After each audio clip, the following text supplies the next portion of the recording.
చేతి పెడతా ఫస్ట్ నుంచి ఇదే కదా. కాకపోతే అప్పుడు మనందరం కూడా ఏమనుకున్నామంటే సరే ఆవిడ సొత్తుపోసా మనం సపోర్ట్ చేద్దాం, ఆవిడ ఏదో ఫ్రస్ట్రేషన్లో ఉంది అనుకున్నాం. మరి నిన్న మీరందరూ ఇప్పటికే వినుంటారు ఆవిడ గుండెకాయ ఎక్కడ ఉందో మీ అందరికీ తెలుసు కదా. మరి మస్తాన్ సాయి దగ్గర ఉన్న గుండెకాయ సడన్గా ఆయన గుండెకాయ కూడా ఈవిడ దగ్గర ఉంది అంటున్నారు. మరి రాజ్ తరుణ్ గుండెకాయ ఏం చేసుకుంటుంది ఆవిడ ఇప్పుడు వచ్చి? అంటే ఆవిడకైనా మొహం చెల్లాలి కదా. ఏ మొహం పెట్టుకొని వస్తుంది నిస్సిగ్గుగా? ఇంత జరిగినా కూడా బుకాస్తూ బొంకుతూ ఉంటే మిమ్మల్ని అందరినీ మోసం చేసింది, మీడియాను మోసం చేసింది, మహిళా సంఘాలను మోసం చేసింది. మీరెళ్ళి అడగాలి, చాలా గట్టిగా అడగాలి. ఏమ్మా ఏ మొహం పెట్టుకొని వచ్చావు? ఆయనకి ఇచ్చేసావు గుండెకాయ, మళ్ళీ ఏ మొహం పెట్టుకొని వచ్చావు? ఆ గుండెకాయ తెచ్చుకోరా ఫస్ట్ అని అడగాలా వద్దా? లేదండి మేము ఆవిడ ఏం చెప్తే అంతేనండి అంటారా మీరు? మిమ్మల్ని అందరినీ మోసం చేసింది, చీట్ చేసింది. మీరు అడగాలి. అసలు మీరు 420 కేసు పెట్టాలి. అస్సలు లేదు. ఎందుకంటే ఆవిడ మస్తాన్ సాయి వెళ్ళిపోయిన తర్వాత ఈయన మేబీ ఈయన ఏ ఎఫ్ఐఆర్ పెట్టుకుని that is none of her business. ఇప్పుడు క్లియర్గా మస్తాన్ సాయితో ఈవిడ చూపిస్తున్నది ఏంటి? మాడు మిమ్మల్ని అవుతారా అంటుంది. ఆవిడ ఎప్పుడు వచ్చింది? 2023 డిసెంబర్లో. ఈవిడ ఎప్పటి నుంచి? 2021 నుంచి మస్తాన్ సాయితో మూవ్ అయిపోయింది. ఏ అర్హత ఉంటుంది? ఇప్పుడు నేను మాత్రం అందరితో ఉంటాను, నువ్వు మాత్రం నాతోనే ఉండాలి అనేది ఏ రకమైన న్యాయం? అబార్షన్ చేయించుంటే ఆ కంప్లైంట్లో సెక్షన్ ఉండాలి కదా. 314 సెక్షనే లేదు. పచ్చబద్ధం, అబద్ధం, పచ్చబద్ధం. ఉంటే నిజంగా సాక్షులు దమ్ముంటే ఈ పార్టీకి ఎఫ్ఐఆర్లో 493తో పాటు 314 కూడా ఉండేది. లేదా సెక్షనే లేదు.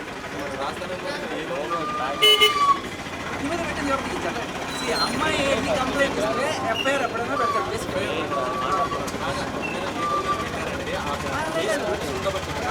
అయ్యే తెలుసుకోవాల్సింది అంటే నేను అమ్మాయికి నేను మీ మీద కేసు పెట్టాను అంటే మీరు ఏమన్నా వేస్తారు దాంట్లో. ముగ్గురు మీద కేసు పెట్టాను అనుకోండి, ఈవిడ A2 ఈయన A3 అలా వేస్తారు. అది పెట్టినంత మాత్రాన అది దాటి ఛార్జ్ షీట్కి వెళ్ళే అర్హత కూడా లేని కేసు. అందుకనే చెప్తున్నా, ఏ అమ్మాయి అయినా వెళ్ళి పెడితే మీరైనా వెళ్ళి ఒక అబ్బాయి మీద పెడితే ఫస్ట్ తీసేసుకుంటారు. దట్ డజంట్ మీన్ ఆవిడ పెట్టిన దాని ప్రకారం ఫోటోలు చూపిస్తే ఒప్పుకుంటారు. సో దట్ డజంట్ మీన్ ఆయన తప్పు చేశాడు. కాకపోతే ఎప్పుడైతే ఛార్జ్ షీట్ దాకా వెళ్తుందో అప్పుడు దాంట్లో వాళ్ళు నోటీసులు ఇస్తారు. అదే మీరు అబ్బాయి వెళ్ళి నేను ఈ అమ్మాయి ప్రేమించుకున్నాము సార్, ఈ అమ్మాయి నన్ను వదిలేసి వెళ్ళిపోయింది, ఈ అమ్మాయి నన్ను మోసం చేసిందని చెప్పారు అనుకోండి, పోరాంటారు. సో అది మనది అందరిది తప్పు. రాజ్ తరుణ్కి ఎన్నేళ్ళు జైలు శిక్ష పడుతుంది? 10 ఏళ్ళు జైలు శిక్ష పడుతుంది. ఆ రాజ్ తరుణ్ ఒక దూతుడు, ఒక కామనుడు చేసేది ఒక్కసారి భయం వేస్తుంది కదా ఎవరికైనా. బయటికి రావచ్చు, పోలీస్ స్టేషన్ కూడా రావచ్చు కదా. ఇవన్నీ నేను కాదు మీకు తెలియని విషయం ఏంటంటే రాజ్ తరుణ్ కాకపోతే మీడియా ఎంత తప్పుపడుతున్నారు కదా ఇక్కడ చూపించారని చెప్పేసి. ఎందుకనంటే మీడియా వాళ్ళు మీరందరూ కాదు, కొంతమంది ఏం చేశారంటే తమ్ముళ్ళు పెడుతున్నారు రాజ్ తరుణ్కి ఎన్నేళ్ళు జైలు శిక్ష పడుతుంది. బట్ అసలు ఈ కేసు రైట్ ఇక్కడ సీరియస్ గా భాష ఈ కేసుకి రాజ్ తరుణ్ కేసుకి లావణ్య కేసుకి నీకు సంబంధం లేదు.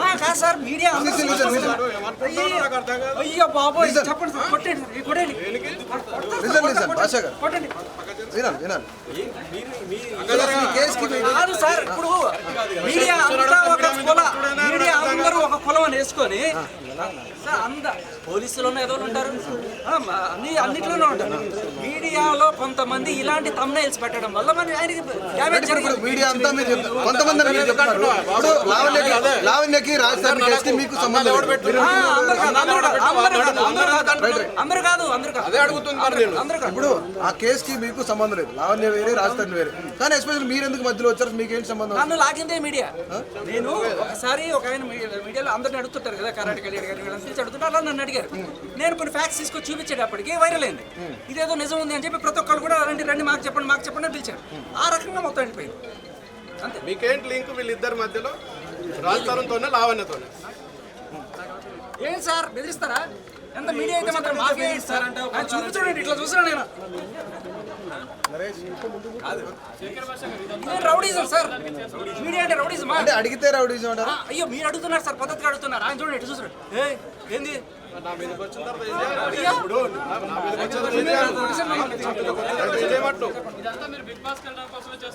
అయ్యా బిగ్ బాస్ సెలక్షన్ కూడా అయిపోయినాయి. ఇప్పుడు ఏమని ఎందుకు అవసరం లేదు.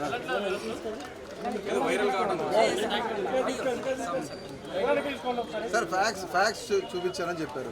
దాని తర్వాత ఇంకా అక్కడితో ఆగిపోవచ్చు కదా, ఎందుకు వైరల్ అవడానికేనా లేదంటే మీరు ఎస్టాబ్లిష్ సార్ అవ్వడానికి? ఇంతమంది మీడియా ఉన్నారు కదా, ఎవరికైనా సరే ఒక్కళ్ళైనా చెప్పండి, ఇంతమంది నాకు మీరు ఎవరు నాకు తెలిసి ఫోన్ చేయలేదు, ఒక్కళ్ళకైనా సరే నేను ఫోన్ చేసి సార్ నేను మీతో మాట్లాడాలనుకున్నాను వస్తాను చెప్పి ఒక్కళ్ళతో చెప్పించండి సార్, నా కాల్ రికార్డ్ అయినా చూపించండి, గుండు గీచుకుంటా. ఎవరైనా ఫోన్ చేస్తే మీరు వెళ్తారా? నేను వెళ్తున్నాను, ఫోన్ చేస్తున్నారు, అడుగుతున్నారు, ఎవరైనా చూపించుకో, ఒక్కళ్ళకి నేను నిజం చెప్పడానికి వెళ్తున్నారా లేదంటే వైరల్ అవ్వడానికి వెళ్తున్నారా? అలా ఏం లేదు. నేను ఒక 18 ఏళ్ళ నుంచి మీలాగే నాకు 300 మంది మీడియా, ఇవాళ నేను మీలాగే ఇక కెమెరా పెట్టుకొని వచ్చిన ఒక మీడియా వాడిని, నేను కూడా మీలాగే ఒక బిగ్ ఎఫ్ఎంలో పనిచేసి ఒక ఆర్జేని, అలా వచ్చి మీలాగే అడుగుతుంటా. నేను కూడా ఏ రోజు నేను ఇటుపక్క రాలి అటుపక్కే ఉండేవాడిని, కానీ సడన్గా ఇది వచ్చిన తర్వాత 4-5 మాట్లాడడం వల్ల ఇట్లా వెళ్ళలేదు తప్ప, నేను ఈ 18 ఏళ్లలో ఈ నాటుకున్న వృక్షానికి ఉన్న గోల్డెన్ వేళ్ళు ఎక్కడెక్కడో ఉన్నాయి. అందరూ ఫ్రెండ్సే పిలిచి అడుగుతారు, వెళ్ళకపోతే మీరు నన్ను అడగడం కాదు సార్, ఆవిడ ఏ మొహం పెట్టుకుని వచ్చామని అడగండి సార్, మీ గుండెకాయ ఎక్కడ పెట్టుకున్నావు, మీ మొహం ఎక్కడ పెట్టుకుంటావు అని అడగండి అంతే. నాకు అదేమ్మా మీరు చేయాల్సిన పని నేను చేస్తున్నా ఎన్నాడు, మీకు ఎవరికి దమ్ము లేదా ధైర్యం లేదా అడగడానికి అడగగలరా, నీ గుండెకాయ అడగగలరా చెప్పండి. ఊరికి నన్ను అడుగుతారు, నా చేత నన్ను ముందు పెట్టించి మీరు యుద్ధం చేస్తున్నారు అంతే.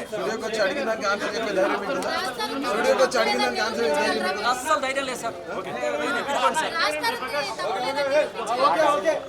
లావణ్య గారు మీకు కాల్ చేశారు, ఆ కాల్ ఆడియో బయట పెట్టారు, మీరేమో బూతులు తిడుతున్నట్టు ఆమె చెప్పారు. అయ్యో మీరు బీపీ లేకుండా ఉంటే అర్థం అయిపోతుంది. నేను ఒక బూత్ మాట్లాడేది, అన్నా నీకేమైనా మహిళవేనా అసలు ఆడదానికైనా నువ్వు ఒక అమ్మని ఎలా తిడతావో అని చెప్పి నేను గట్టిగా తిట్టాను.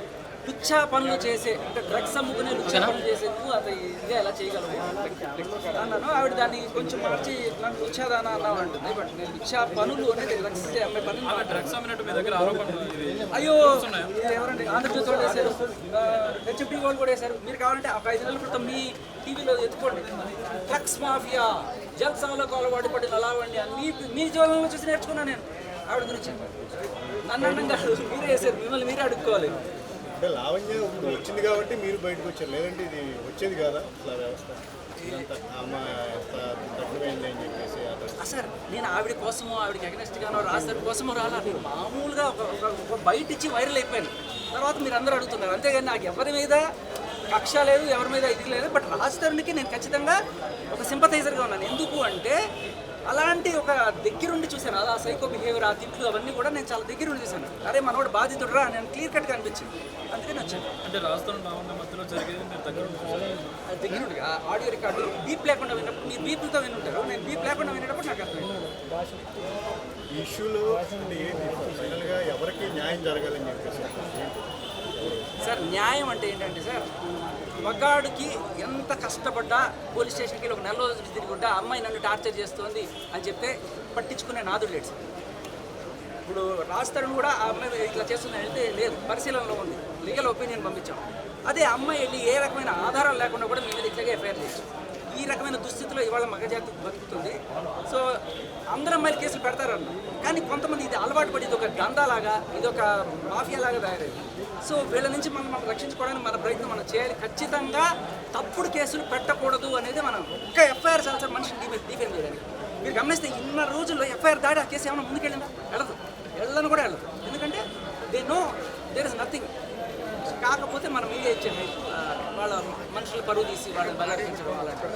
అంటే రాజస్థాన్ హీరో కాబట్టి ఇలాంటి సంఘటనలు బయటకు వచ్చింది, ఇలాంటి సంఘటనలు ఇంకా జరుగుతున్నాయి అంటే కరెక్ట్గా చెప్పారు సార్, ఇలాంటివి చాలా జరుగుతున్నాయి. అండ్ మగాళ్ళల్లో మనందరం కూడా నిజంగా చెప్పాలంటే మగాళ్ళం కాదు, బయటికి వెళ్ళి ఒక పోలీస్ సార్ మా ఆవిడ నన్ను కొడుతుంది, లేకపోతే నా ప్రేయస్ నన్ను బ్లాక్మెయిల్ చేస్తుంది, ఇలా చెప్పుడే పోరా సిగ్గులేదా అంటారు.